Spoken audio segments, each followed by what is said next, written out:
السلام علیکم، کیسے ہیں ممبرز؟ امید ہے بالکل خیریت سے ہوں گے۔ اپنے ہاتھوں سے بیج لگانے کا ایک اپنا ہی مزہ ہے، ایک اپنا ہی لطف ہے۔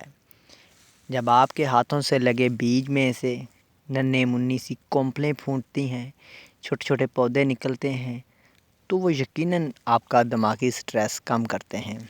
یہ آپ کو تصویر میں یہ جتنی بھی یہ ویجیٹیبلز نظر آ رہی ہیں، یہ الحمدللہ میں نے خود اپنے ہاتھوں سے لگائی تھی۔ اب ان پہ خوب فروٹنگ ہو رہی ہے، اور میں جیسے ہی ٹائم ملتا ہے ہفتے میں کو 2 سے 3 مرتبہ ضرور یہاں کا وزٹ کرتا ہوں اور خوب لطف اندوز ہوتا ہوں۔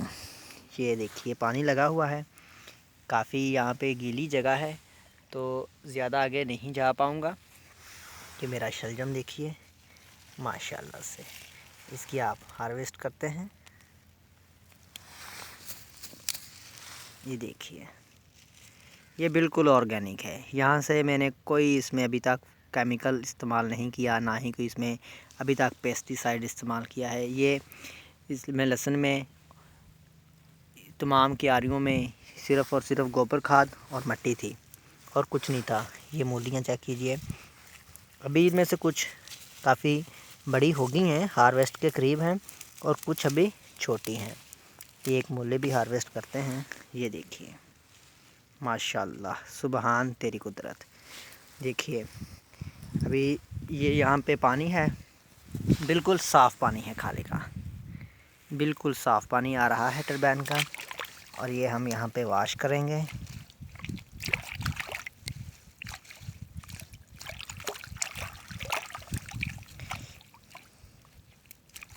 ان چیزوں کا اپنا ہی ایک لطف ہے۔ اگر آپ نے اس سال ویجز نہیں لگائی تو اگلے سیزن میں ضرور لگائیے گا۔ انتہائی آسان ہے لگانا ان کو۔ فروٹنگ تو اللہ تعالیٰ ہی بناتا ہے، اس میں میرا کوئی کمال نہیں ہے، بلکہ کسی بھی انسان کا کوئی کمال نہیں ہے کہ یہ میں نے ایسا کیا تھا، ویسے کیا تھا، یہ ہوا۔ بس آپ اپنی محنت کریں، بیج لگائیں، وقت پہ پانی دیں، ان کو مناسب گوڈی کریں، اور اس کا نتیجہ اللہ کی ذات پہ چھوڑ دیں۔ یہ دیکھیے ماشاءاللہ، اب میں اسے مزے لے لے کے کھاؤں گا اور خوب انجوائے کروں گا۔ بہت شکریہ، بائے بائے، اللہ حافظ۔